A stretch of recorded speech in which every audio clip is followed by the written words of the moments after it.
Awesome. Perfect. All right. Thanks for joining us, everyone. Uh, so I'm just going to jump right in here. If you're like most specialty contractors that we work with here at Crestwood, you probably already have visibility into your jobs. You can see job costs, you can see WIP. You likely have reporting tools in place. But even with that visibility, we all know margin can still slip. And that's the gap we'll be focusing on today.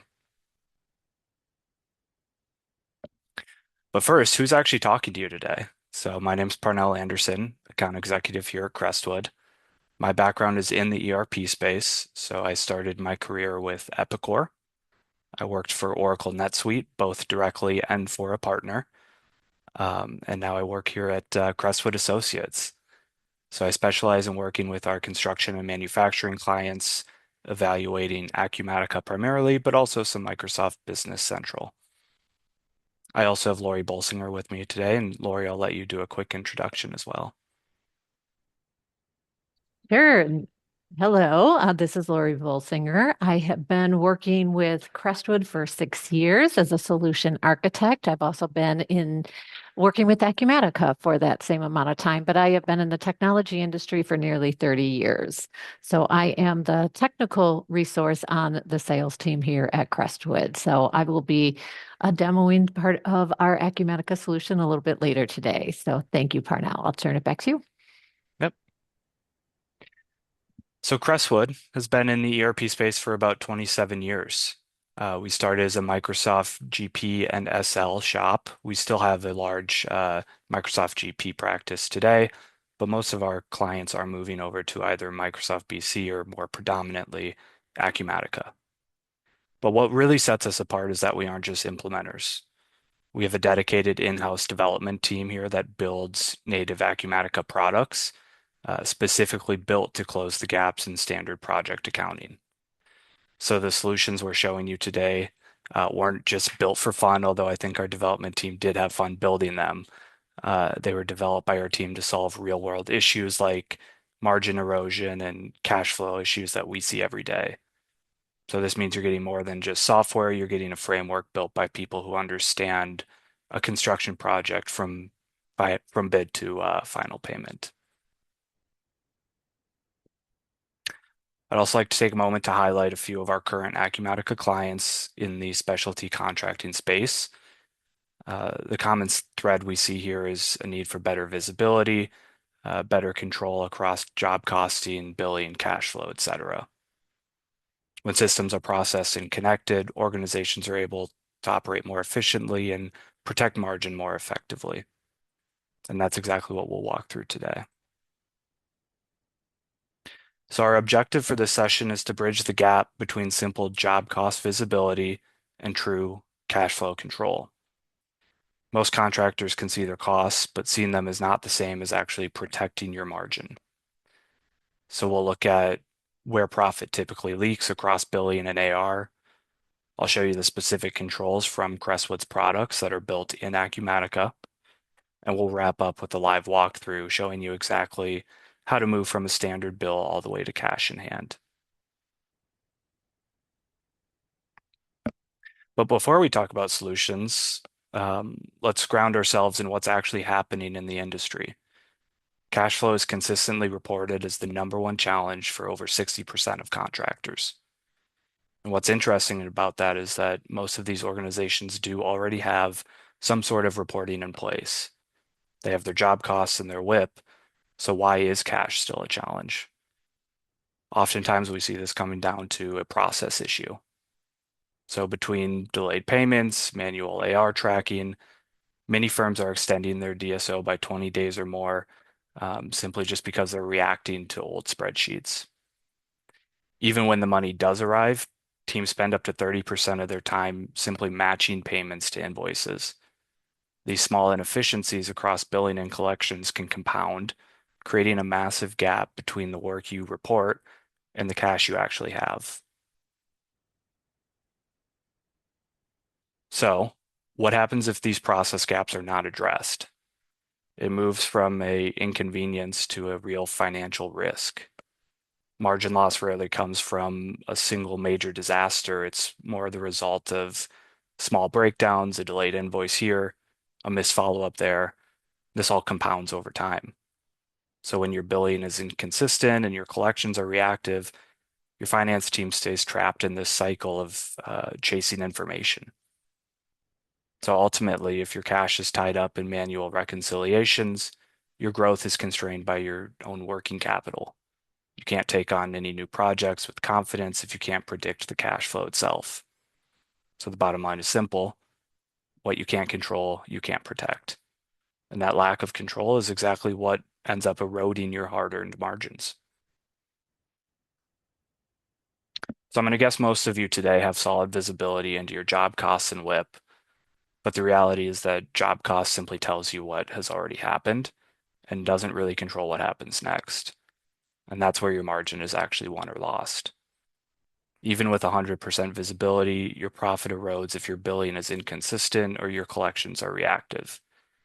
So our operational controls actually shifts you from just seeing your margin to actively protecting it. By standardizing billing with project templates and using AR rankings to prioritize high-risk collections, we end up stopping those leaks. And then we can automate cash application to get the money visible in the system immediately. So ultimately, when you align all of these processes, you end up seeing a 20% faster conversion. The three Crestwood products that we'll show you today built inside Acumatica are what we consider to be the pillars of operational controls for our current construction clients. So the first tool we'll look at is our collections management product. We talked about reactive AR being a major drain on DSO. This tool moves you from chasing to managing by automatically ranking your receivables based on risk. It identifies exactly who needs a follow-up today, ensuring your team is actually spending their time on high impact collections instead of digging through spreadsheets or going through the system notes. The second product is our advanced commissions tool. So to truly protect your margin, you have to align your team's incentives with profitability, not just top line revenue.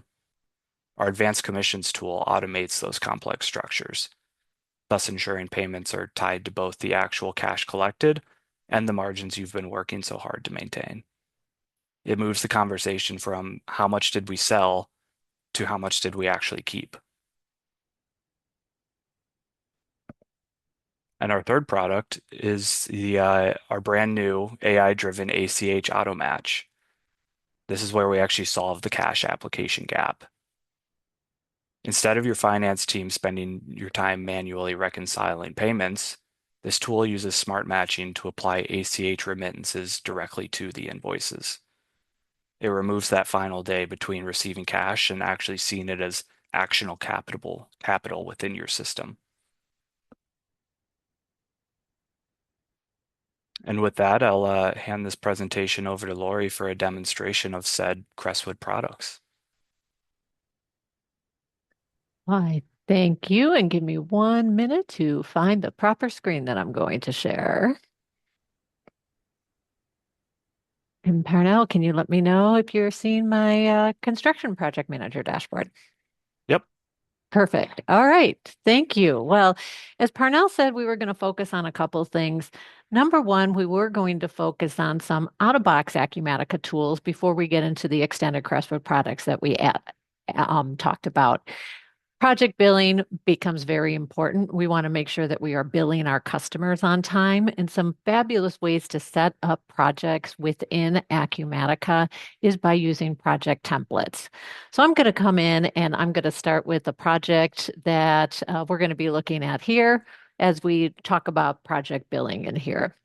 Now, within any project, for those of you that are familiar with Acumatica, there are some options you can set up as far as billing is concerned.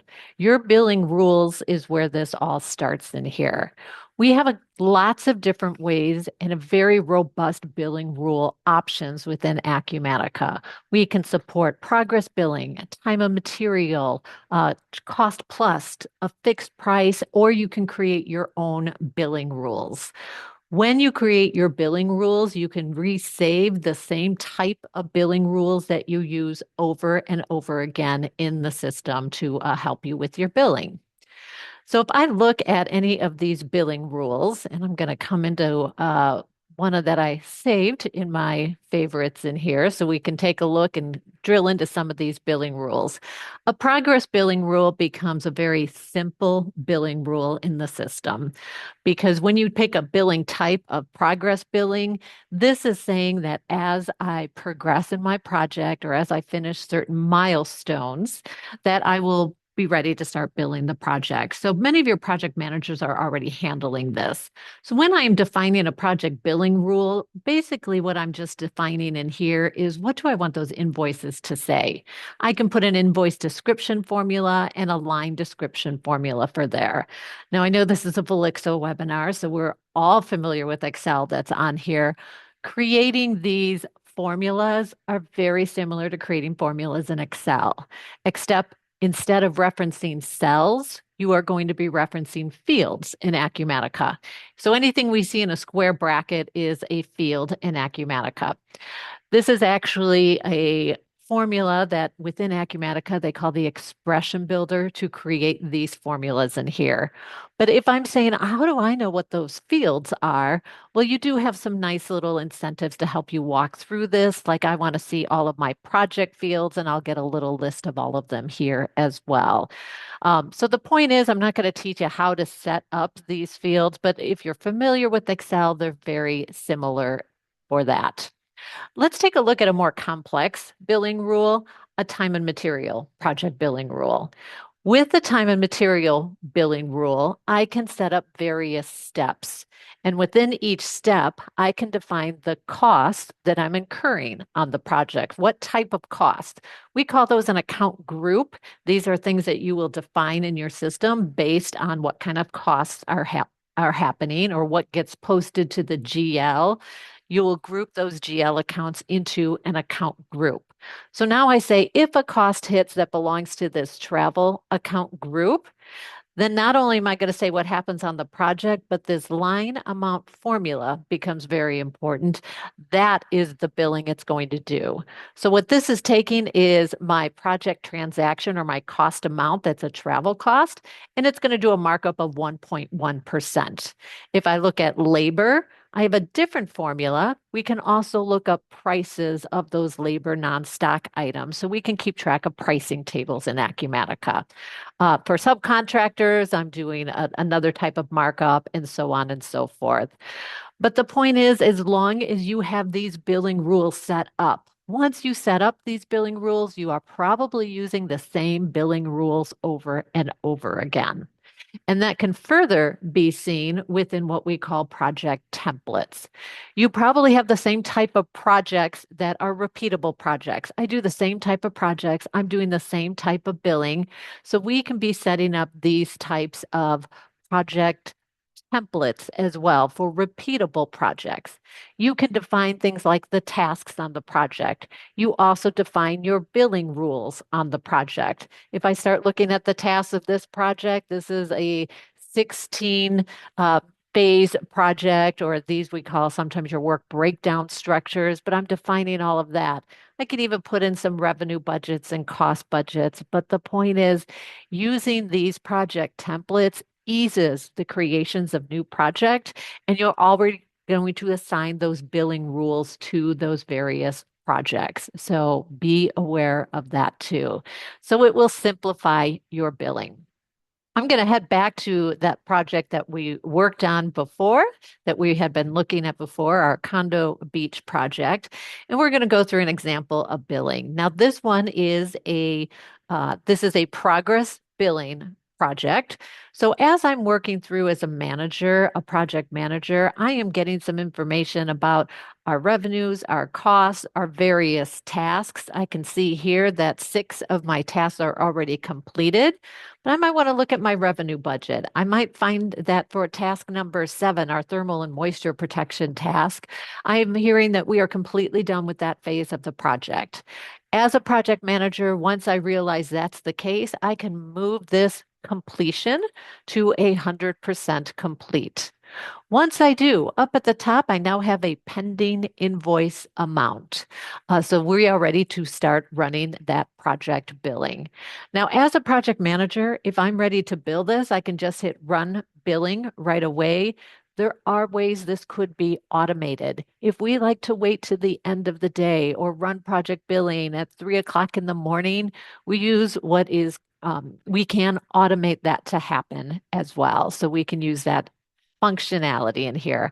I'm going to do it for this one at a time.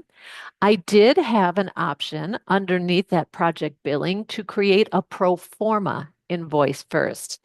With these pro forma invoices, that is commonly used if you want somebody to have eyes on it either internally or externally. These pro forma invoices can be sent to your customers to make sure that before I actually bill you, are you in alignment or in agreement with what we're going to bill you? That way, I'm not doing corrections to AR invoices if there is some sort of disagreement as well. So we can start with the pro forma invoice from here. Of course, we do have our good AIA reporting as well. So we can use our AIA reports, as you can see from within here. And on my AIA report, of course, my next page does give me my continuation sheet. So all of that is included within Acumatica for those of you that are not familiar with the whole AIA reporting options in there. But heading back to my pro forma invoice, notice it's on hold. Once I remove this from hold, it does go into a pending approval status. We can talk later about approvals in here, but it does tell me that Maxwell Baker is required to approve this. These are also things that you can set up within the system based on a condition who would route it for approval. That could be the project manager. That could be based on maybe the retainage amount or the invoice total. So you have all sorts of conditions that you can state who needs to approve it. I will go ahead to approve this and release it. If you start with the pro forma invoice, once you have approved and released the pro forma invoice, it's actually going to turn that into a regular AR invoice. So if I head back to my project here, I'm just going to refresh my screen. You'll notice we have our invoices tab on the project here. All of my pro forma invoices are on the left-hand side. Once a pro forma invoice is approved and released, that closes that out and turns it into a regular AR invoice. Pro formas are not required to use, but many customers, and especially construction, it's very popular to use that, as you all know from here. But I can come on in and now see the regular AR invoice, of course, go through and release this AR invoice. And now we're ready to go. Of course, we could automate the releasing of that. We can automate emailing that's out to our customer and so forth. The point I do like to make is when you have repeatable projects and repeatable types of billing, using those project templates will simplify creating those projects, and it will also help you automate those billing rules on your own. So now that we have gone through and billed our customer, let's talk about collections. How do we make sure that we get paid on time for all of these as well? Um, One of the advantages of Crestwood is we have created a new module called our collections module.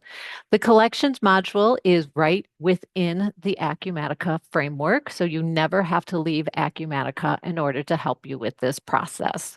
So, of course, we have a fancy little dashboard that we've included on this as it applies to collections. So I can see some typical collection things that we've seen in here, like which one of my customers have top overdue balances. I can see customers in different aging buckets. I can see my days sales outstanding in whatever aging periods that I define in here. Now, the point of our collections management is to help automate that collection process as well. You're going to do this by defining collection plans. You can assign collectors or your individual employees to those customers, and you also assign customers to those collection plans. Then we can use this system to automatically run your collection plans, and those collection plans are going to assign activities to your customers. Some of those activities can be sending out an automated email. Others are going to be assigning a phone call to your collectors or assigning a task as well. So let's take a look at the back end of how we can set up a collection plan. And then I'm going to take a hat of a collector and I'm going to come back, see on my dashboard widget any new collection activities that have been assigned to me, and show you how we can use the system to make sure that we are collecting on in a timely manner. So I'm going to take a different hat now. I am going to take the hat of somebody who is setting up these collection plans in our system. Uh, this still succumbs to all the role-based security you might be used to in Acumatica.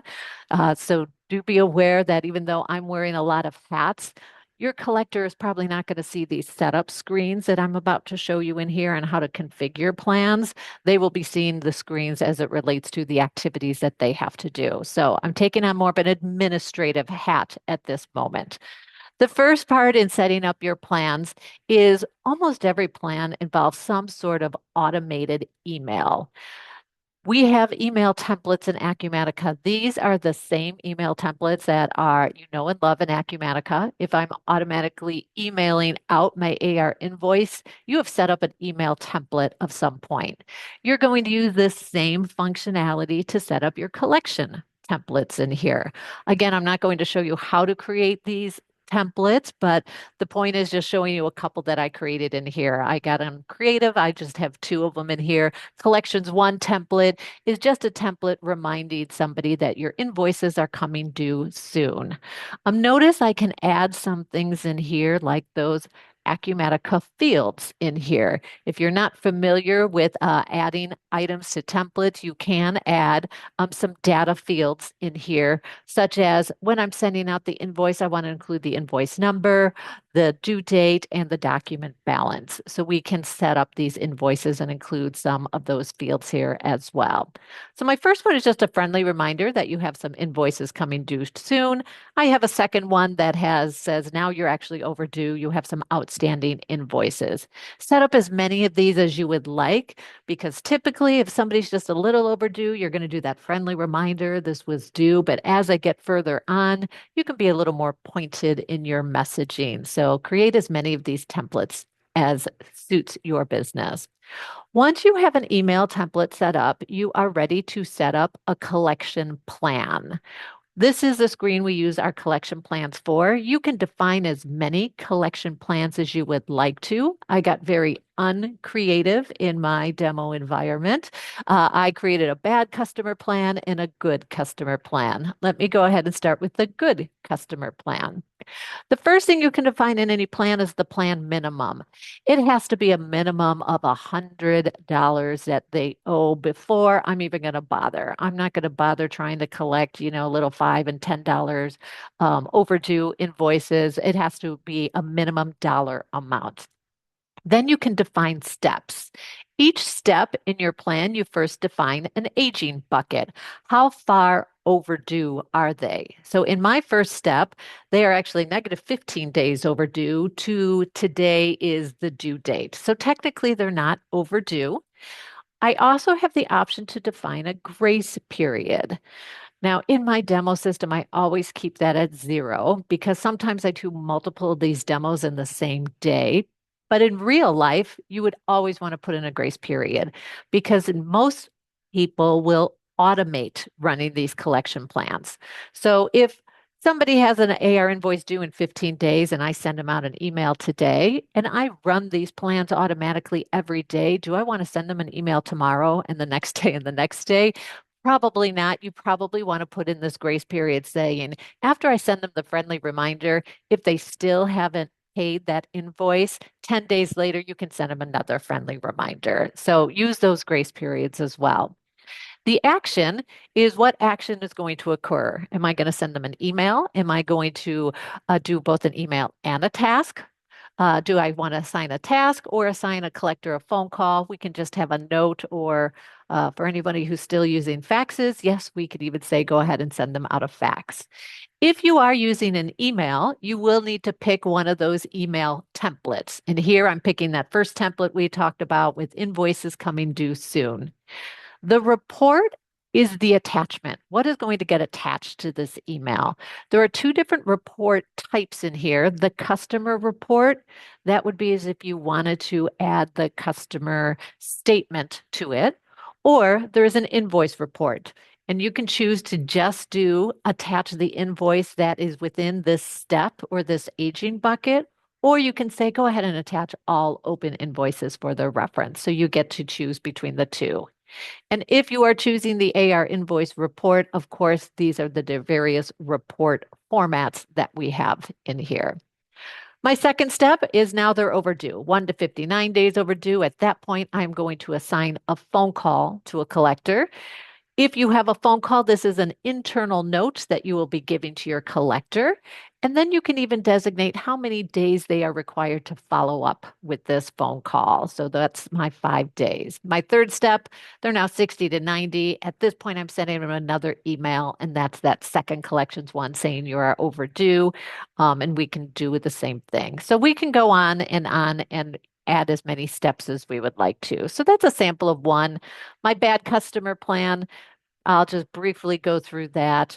Very similar. I have a different plan minimum, but right away, these are my customers that need a little more hand holding. So I'm not messing around. Negative 15 days to them being 30 days overdue. We're assigning phone calls because we need to start calling them and reminding them as much as we can. Once they're 31 to 90 days overdue, a different phone call, but I'm making a different note so my collectors know they're now on step two. And then once we get to the third one, I'm doing an email. And finally, at a certain point, we're going to escalate this to management and just assign a task. So those are some samples of various collection plans you have set up. Once your collection plans are set up in your system, then you need to assign customers to the collection plans in here. And we're going to use our collection customer maintenance form.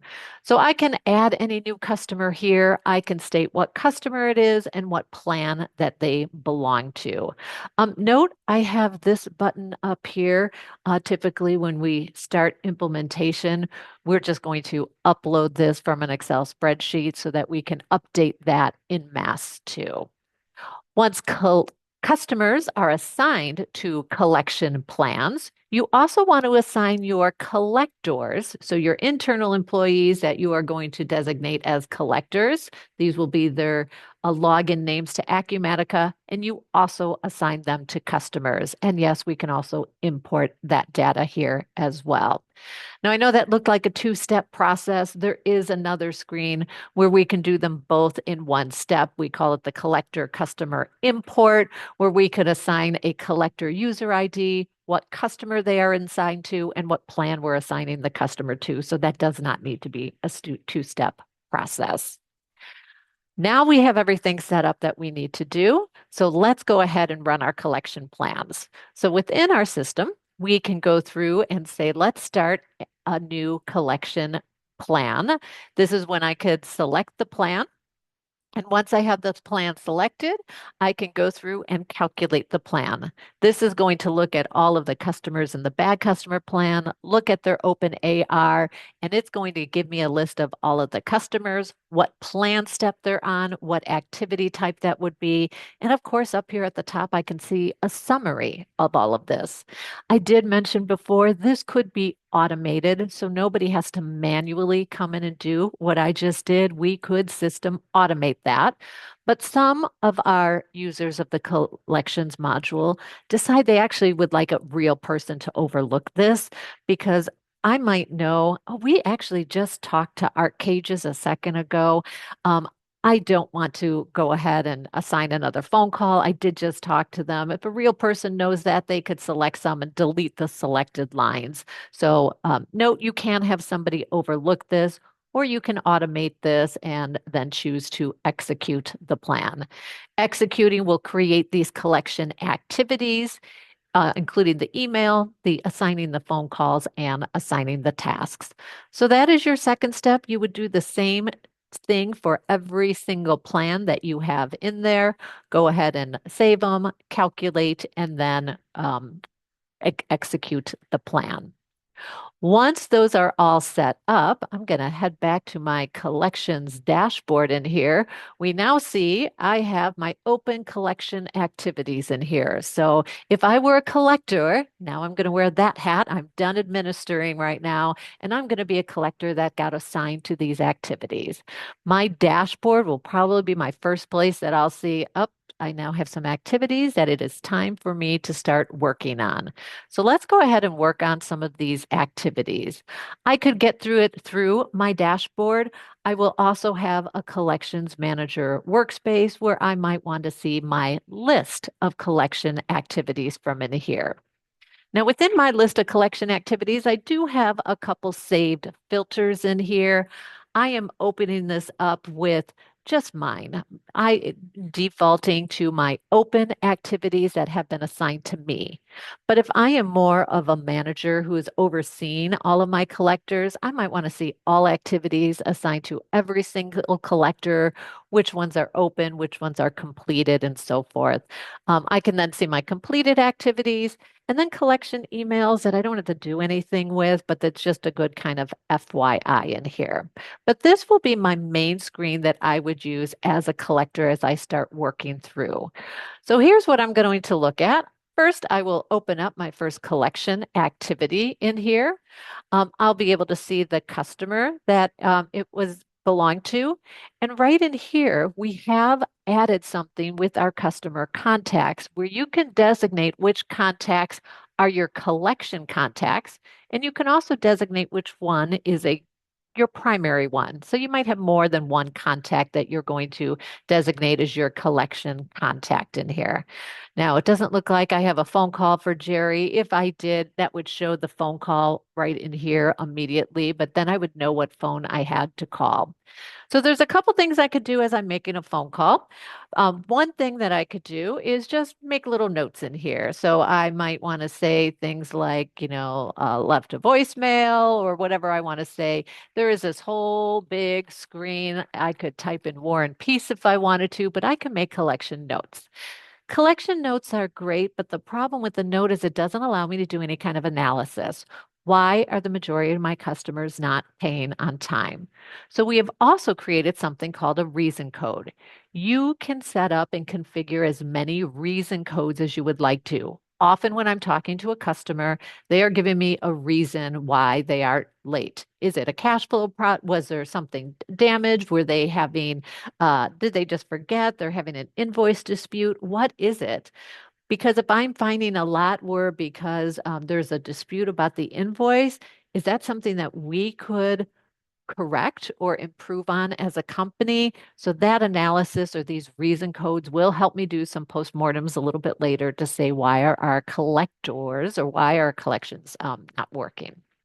The other thing that we often get from here is we get promises. They will promise that they will pay at a certain time. Now, if I look at my related documents tab, it does show the invoice that was in there. I could certainly open up any invoice. So again, when I'm talking to them, if they're saying, now, what was the one? What was that invoice? How much do I owe? I have all of that data at my fingertips.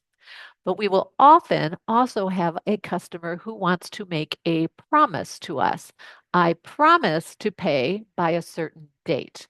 Well, while I'm on this related documents tab, I can choose to add a promise for one. If there was more than one AR document assigned here, we could add a promise for all. Not applicable in this case, but this will allow me to say they have promised to pay by next week. And if I wanted to put in some more information, like will pay via ACH, I can add that data right in here and save and close that. But that's the gist of what I do as a collector. I go through, I make some phone calls, I add this information. Once I've made contact, I mark this as completed. I'll close this out and then move on to my next collection activity where I can do the same type of thing. Select my contact, give them a call, make notes, add a reason code, add a customer promise or a promise for all, and so forth. So that's my role as a collector. Now, we made those promises, but what good is a promise if I can't check to see if any promises are broken. So we do have this fun little process called a promise checker. A promise checker is something that you would typically add to a schedule, for those of you familiar with scheduling processes. But I can go through, look at all of the promises that have been made, and all this is going to do is check to see if any promise has been broken. Now, the results, that was probably the most boring screen you will see today because all it did was check to see which promises are broken. But the results are going to be listed in here in a nice GI where I can see any broken promises very easily in the red, and any ones that have not yet been broken are in the green. So then we can decide what we would like to do with these customers as well. Now, the final point I do want to make is as we open up a customer record, we have made some modifications to the customer record. Number one, I had already mentioned on the contact screen, we have added the ability to state which contact is going to be a collections contact. So we will see that. Let me make this bigger down in here. I can make a collection contact a primary one, and we can even add a little note if you would like to on there. So that's one thing we have changed. The second thing we have changed, you're probably used to on the customer record seeing regular activities, like when I send out an email, I'm sending out their invoice, we'll see that in the regular activities. All the collection activities for this customer will get listed in another tab here too. So I can, if a customer calls me back and says, hey, I just got a call about something, or somebody left me a voice message, we can come in here and take a look at all of the collection activities in here. We can open the existing activity to take a look at it. We can add new activities too. If I just wanted to record what we talked about at this phone call, we could do this at the customer record as well. So you will be able to see some of that from within there. So that is the gist of our collections management. The final thing we also like to say is we added a couple pretty fun inquiries here for customer performance. After a while, we might want to start ranking our customers, which ones are paying on time and which ones aren't paying on time over a certain start and end date. So with that, I have done a ranking of my customers. I can sort that in ascending or descending order, but the zeros, these are my high risk customers. These are the ones that never pay on time. And as I start getting further on in here, these are better customers, and those with the one are my best customers. They always pay on time. So we'll be able to do some analysis in here, and this will help you decide maybe I have a good customer that really should be in the bad customer plan. So that's one of our first additions that we've added in here to help make sure that we are uh, that our revenues and we are collecting in a timely manner. The second is after we have done all of these collections and we have ready to close out a project, commissions. How do we work with commissions? That is the second option we have done. We often want to incent our salespeople and our project managers for a job well done. The commissions add-on to Acumatica, or our advanced commissions add-on in here, is a way that we can do that by setting up commission plans. You can assign salespeople to commission plans. You then assign salespeople to either the customer or the project that they will be working on. And then we can use this module to automatically calculate commissions. We have an approval process, and then we can also use it to pay commissions as well. So that's a couple things with our commissions module. I do like to start with the fun little commissions dashboard in here. If I'm a salesperson, you might want to be able to give your salespeople insights into what they are earning on commissions. So I see from this that I am earning based off of 2 commission plans. I've earned so much commission so far. I might see my month to date, my year to date commission, some accumulated revenues in here. I also see commissions based on projects. We do have project-based commission based off of after a task or a project closes. And then we can tie commissions to project profitability or margin of that project. Or we can have just basic off of a sales order or just a AR invoice itself. That could be a different type of commission plan that's going to be based off of just something that we see on an AR invoice. So we have a couple different choices. I have put them into two separate tables in here, and we're going to see some more project type plans in here. We also have the option when setting up commission plans as to when you want to pay out commissions. Do you want to pay it immediately? Or do you want to wait till the customer has paid all of their invoices? If you are choosing that second option, me as a salesperson might want to see which one of my customers is overdue. If I don't get paid commissions until my customers have paid their invoices, I might want to see how much I have an overdue AR and which one of my customers are overdue, because I'm going to drill into that. I am definitely the one that has a relationship with the customer, so I have full incentive to call them up and to ask them, why are you late paying that as well? So we have found as a side benefit, this also helps with our collections if you are choosing that type of plan too. So we do have some nice little dashboard widgets in here. Now let's talk about a couple collection plan types that we can set up within commission plans, getting them all confused, the collections, commission plans that we can set up in here. You can set up as many commission plans in the system. Each plan can have, of course, a plan name. We have a couple different types of plans, a flat rate. We can have some sort of a quota to have to be met before we pay out a bonus. We also have some based on projects that we call extended plans. Each plan can have a start and an end date. The frequency is how often you pay out that plan. Do you do it monthly, quarterly? We support annually, biweekly. And then that payout type we talked about. Is this an immediate plan or do you wait until the AR invoice is fully paid? I'm going to jump into just a couple of these plans. I'm not going to show you every one of them to give you a flavor on how you can set up a plan in here.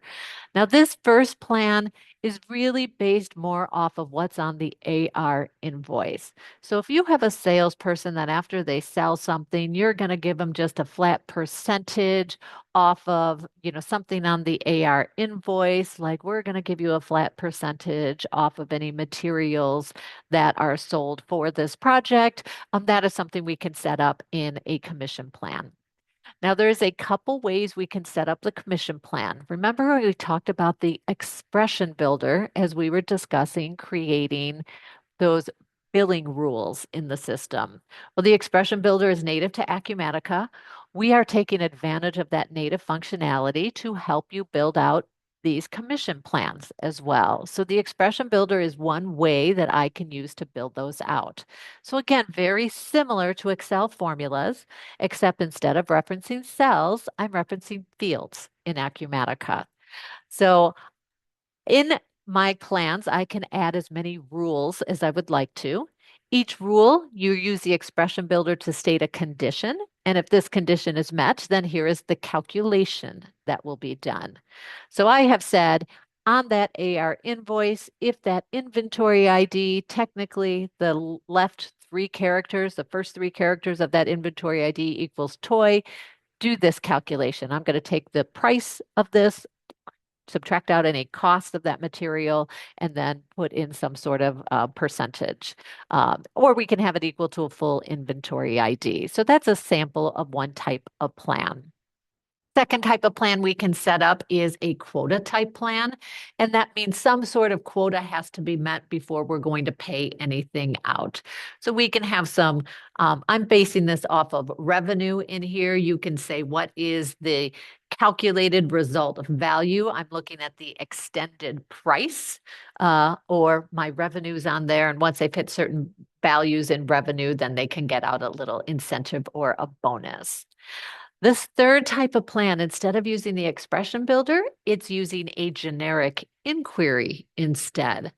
Again, I'm not going to go over how to create generic inquiries, but this becomes a very powerful tool because you can use a GI as long as the data that you require to calculate and state conditions is somewhere in Acumatica. You should be able to create a GI to pull that data out and to run those calculations. So I was using a GI to say, I'm doing it by not just the inventory ID, but I want to look up what the item classes of that inventory ID. And if on the AR invoice that item or stock item or non-stock item belongs to this class, then do this calculation. If it belongs to another class, do this calculation. But I'm taking advantage of the GI to do that. Finally, I'll talk about our latest addition to our commissions, and that's with adding projects. We have another plan type called extended, and we could base those off of when a project closes or when a project task closes. We have some options on we're going to wait until payments are applied as well before we're going to start paying commissions. So we have a couple bit of flexibility in here. I'm basing this off of project close. I'm still using the expression builder to state my expressions. So my conditions are saying if the total margin percent is less than 5%, then we're going to give them, based on my total project margin, I'm going to give them 1%. If it's between 5 and 10, I get 2%, and so on and so forth. So you get the gist of what I'm doing in here. So we can use this project profitability in order to do that. After you have all your commission plans set up, similar to our collection plans, how we had to assign our collectors to a collection plan, you're also going to have to assign your salespeople to a commission plan as well. So that is something else we can do in commissions to set this up. Your salespeople will be set up in here, and each salesperson, you can decide what commission plans this salesperson is earning commission off of. So you can do that for each of your salespeople. So different salespeople or even your project managers would be considered a salesperson if you're giving them commissions based on their project profitability. You would set them up as a salesperson and assign them to a commission plan. You'll next, let's take a look at a project. As we are working with our projects in here, and let me go back to our projects in there. You can next assign at a project level, you can assign a salesperson to a specific project in here. Now, note we can do splits. You might have more than one salesperson who should be earning commissions off of this. So maybe both Steve and Max are earning commission. We could do a split of commissions, like 100%, 50-50 split, or we can do a full 100% for each one. These splits do not have to equal to 100%. And the reason this works is because Max might be part of a completely different plan than Steve. If I were to say that they are splitting 50-50, that means whatever the plan is going to calculate for the commissions, now it's going to only give them 50% on top of that calculation. So if you don't want that, make sure that everybody's getting that 100% split in there so that they get the full commission amount. Because if Max and Steve are in different plans, I actually want the plan to just calculate it and they're going to get 100% of that. So note we can get this. Now, when I create a new project, will this salesperson automatically be filled in? And the answer is yes. On the customer record is where it could actually start. We actually go a step further back for anybody who is using the CRM module. We have a salesperson tab that will be on the business account or the customer record. When I create, and so because Max is listed in here, whenever I create a new project for this customer, Max is automatically going to come down into here. Of course, after I create the project, I could reassign who the salespeople are from here as well. The second thing is we might have different people who get incentive based on different phases or tasks of the project. So each task in the project, when it's created, it's going to automatically look at the salesperson assigned to that project, and it's going to assume that that's who is going to get assigned to that task as well. So if you do have task-based incentives, you can have different salespeople or project managers assign at different task levels as well. The final thing I'll say at the project is you can mark any project commissionable, and then you decide where it's going to be commissionable on. We can have it on a close level. If I say none, it means I'm not going to worry about when a project closes or when the task closes. I'm going to do it based off of the AR invoices generated from that. So none is quite fine too. But if I'm going to say I'm going to wait till this project closes because of that commission plan that I had, that it's based off of these numbers. It's going to be based off my margins and my profitability, then we can set that close level from here as well. So now let's see this in action as well. Now that we see that I had a 22% margin, let's go ahead and close this out. Before I close out any project, I need to complete all of my tasks, and then I could say, let's complete the project.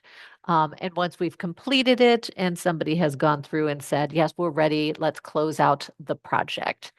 Closing out the project, since I have this close level, will generate an activity. Oh, there's at least an unprocessed document in here. That's because I was working on this earlier and I think we had an invoice that is not in here. So the point is, after you close this, it will generate an activity for us so that we can start calculating commissions on here. So we can handle that from within there. I do need to see which one of these is not in there. And of course, it's giving me some noise because I haven't closed out all of these things that I have built from within here as well. But then we can use the system to do that same thing. We can calculate commissions from in here. This is a processing screen. It could be added to a schedule, so we can automate the processing of this. I do have some filters in here, so if I want to just calculate for Max, notice it's only going to show me the plans that Max is a part of. And it's also going to give me a nice little warning message saying, if that's what you really want to do, go ahead, but do note you're only going to do that for Max itself. So we have that option from in here as well. We can go ahead and calculate our commissions. After commissions are calculated, we have this optional approval screen as well, where somebody can come through and take a look at all of these commissions that are in this calculated status. I do see right here that commission did come in for this project. So that was that big commission that I had. If I need to go in and take a look at like the AR invoice, I can see that from here. We can also take a look at some things like the customer record from within here, but I can go through and process or approve these as well. Once these are approved, we can then use the system to pay the commissions to. I do want to just head back briefly to my commission dashboard, and we do see that right away. I'll see that commissions that was in here. I see what status it's in. If I need to take a look at the project itself, I've got a nice link to get into that project, but I do have some nice incentives and insights into the commission I am making as a salesperson or as a project manager. So we can manage those commissions for you. Finally, paying commissions can be paid in two different ways. One, if you have any outside salespeople or 1099 folks, anybody who is not on your payroll, you can associate a salesperson with with a vendor, and we will automatically generate that AP bill for you as well. The second way that we can do that is if you're going through your own payroll system, we can then pay commissions by just exporting the data to Excel and you bringing it into payroll however you would like. For anybody using Acumatica payroll, we can automatically generate those commission plans and tie it to Acumatica payroll as well.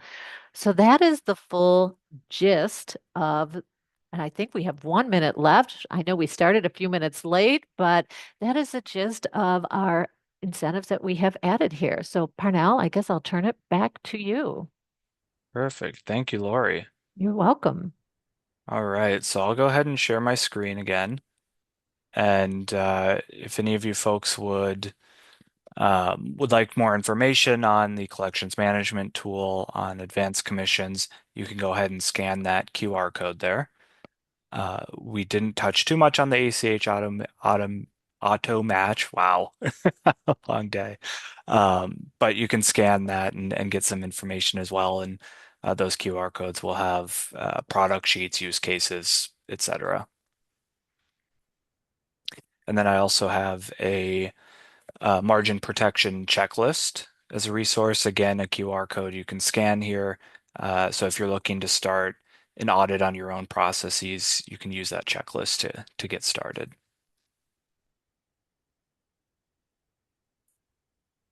And otherwise, I just want to say thank you. Really appreciate the time today. And I believe I'll hand the floor back to Mary at this point. Yep. Thank you so much, Lori and Parnell. That was a great presentation. If you have any questions, feel free to reach out to both of them or us, and we'll transfer your questions. Yeah, thank And you everyone for joining. Parnell, I'm sorry. I just was looking at the chat and somebody said they missed the first QR code. Would you be able to share your Oh, screen and get that absolutely. back in? And I'm reading some other questions. And yes, that commissions is also a Crestwood application too, and you had asked that. So thank you for that.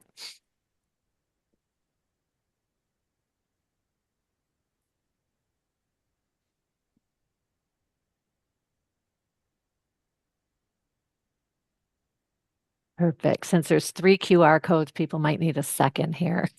Take some Yeah. time. Yes, you And can by the also, way, oh, sorry. By the way, the slides will be available for download on Zoom. So if you need these after the fact, you can find them there. perfect.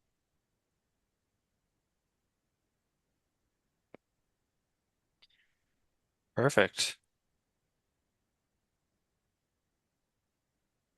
I think we're okay to wrap up. Any Awesome. more? I don't see any more questions or anything in the chat. Thank you so much for presenting today, and thank you everyone for joining. Have a great afternoon. Yep. Yeah, Appreciate it, you everyone. too.